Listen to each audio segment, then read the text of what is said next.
we feel it's important to emphasize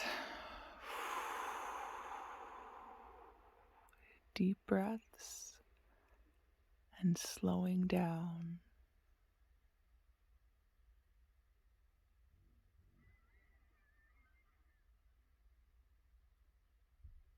It is so beneficial to all life and for all life to slow down.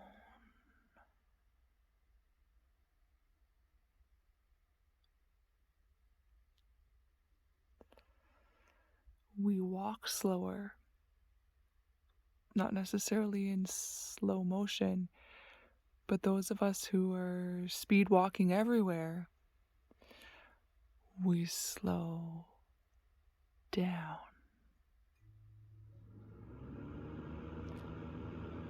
Those of us who are running every day, miles a day,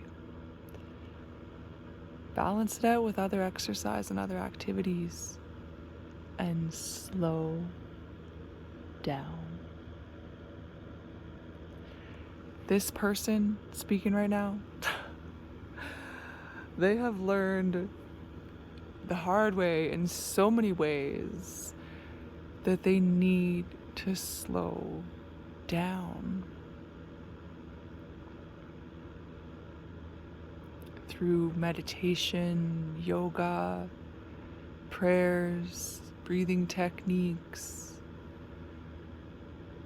through Shavasana Kriya and 3-stage pranayama, learned in sky breath meditation. It used to be called the Happiness Program through the Art of Living Foundation, and now I believe it is called sky breath meditation. And it is also referred to as, once you're in the course, 3-stage pranayama and Shavasana Kriya. Comes out of India. Something this person does every day. And they can only share what they know works for them from experience, as we can only all share the different things that have worked for us through our personal, present, individual avatars, experiences. Because different things work for different people. It's part of our uniqueness. When we're in physical form, it can be confusing. We're all so different. Even different colors of hair and skin and eyes. Freckles, no freckles. It's awesome. It's like that song. Everything is awesome. Everything is cool and you're part of a dream. Everything is awesome when we're living our dreams. Okay, may not have the best singing voice with this body.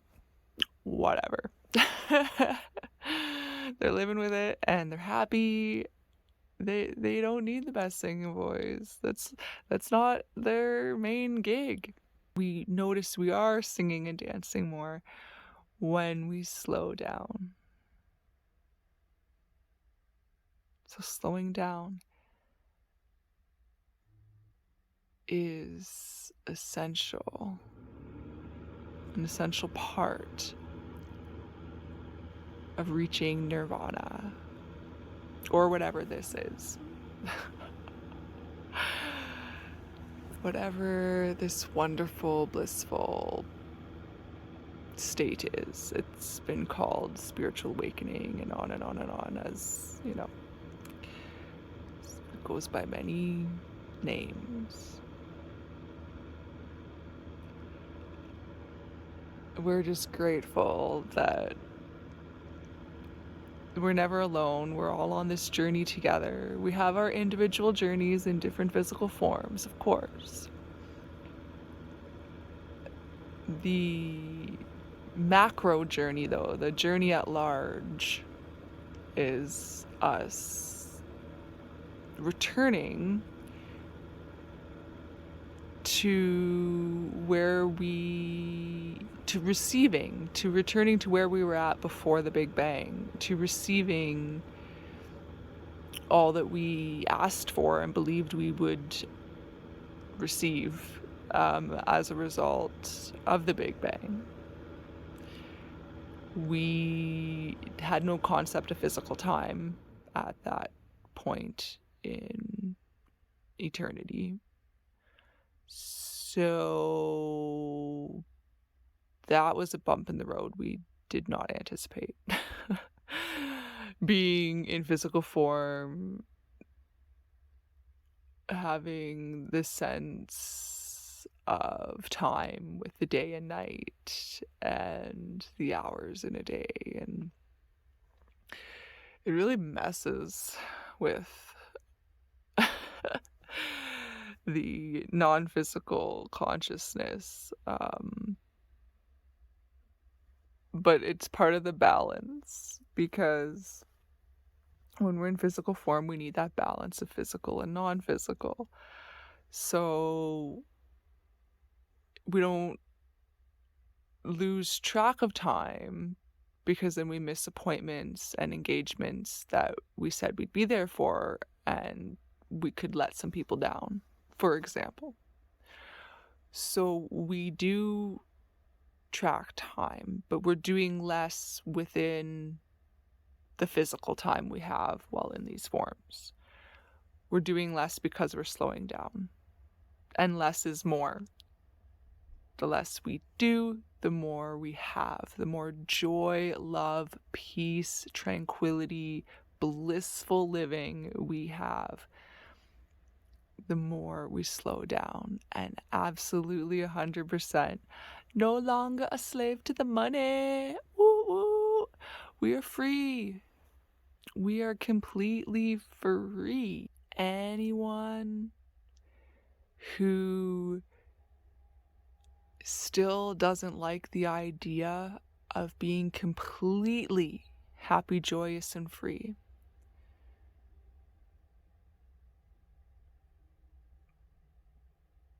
maybe these resources aren't for you.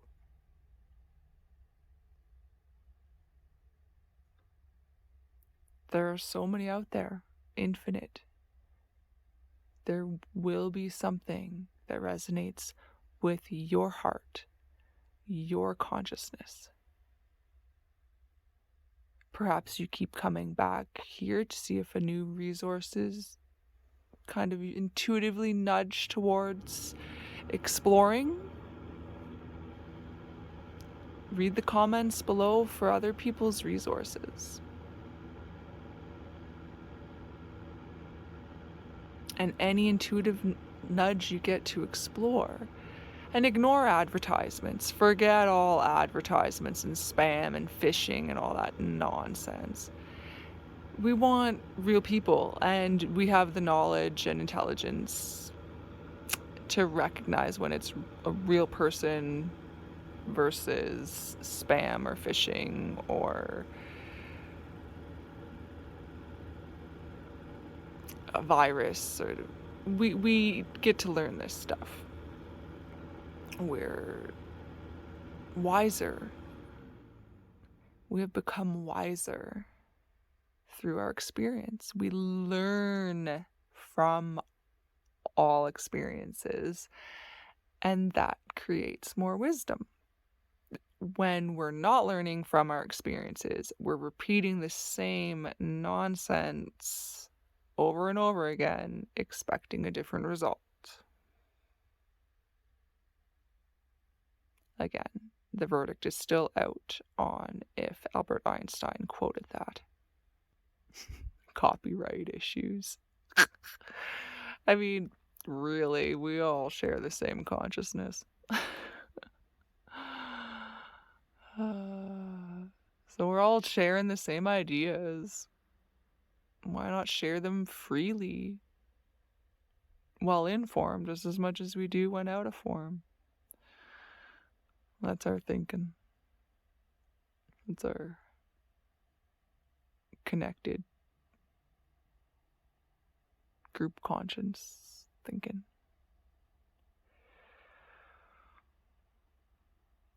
We're here to support each other.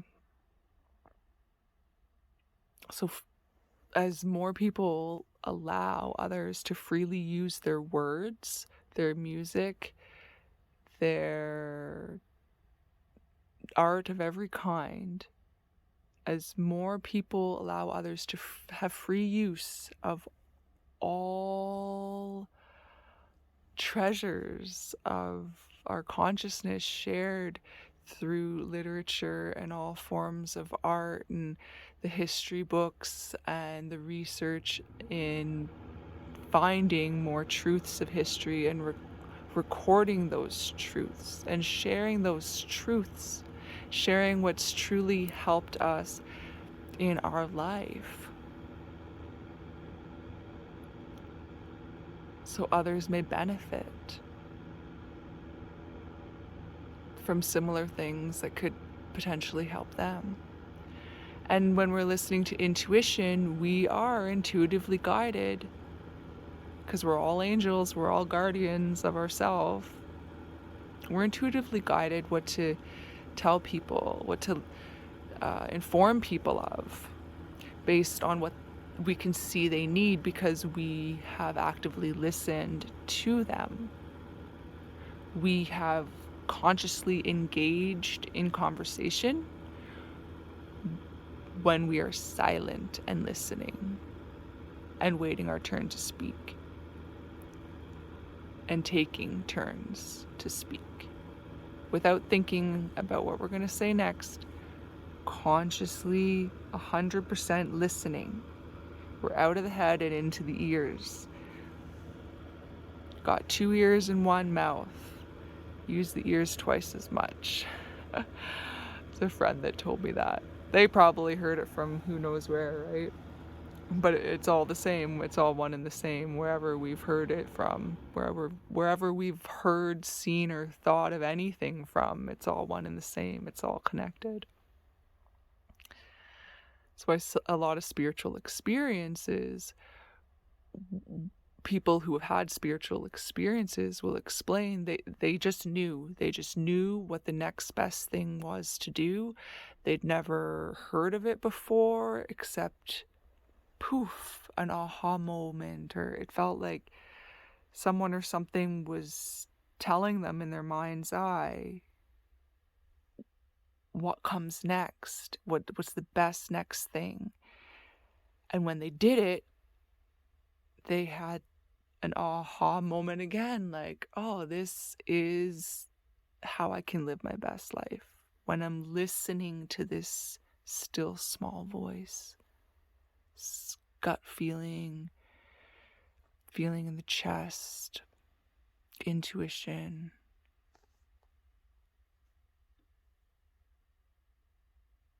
We're listening to our heart. We're listening to our soul. That is intuition. We hear all that is best, the next best thing to do for not only this physical avatar, but the whole planet and cosmos as a whole. Other physical avatars, human and non-human, animal and non-animal, plant and non-plant. The rocks, all the water, the rivers, streams, oceans, seas, the sky, the stars, the moon, the sun, our ozone layer here. All the elements, all the everything, physical thing, we consciously created together. And when lost, we're unconscious creators. We're still creators, but we're unconscious or subconsciously not really sure, partially aware or completely unaware of what we're creating for ourselves because we're repressing our thoughts and feelings. Repression, suppression, denial, anger, resentment, guilt, fear, deviant thoughts of harming others in violent ways, physical violence, sexual violence. All ill thought, feeling, and behavior comes from being unconscious. Our being is unconscious. It's not presently aware of itself because the mask, the physical body, has become primary while the energy, our spirit, has become secondary to the point where the spirit is potentially crushed way down. However, it's always there, and it always, always, always, always, always will come back. Sometimes quickly, sometimes slowly. It will always materialize if we work for it.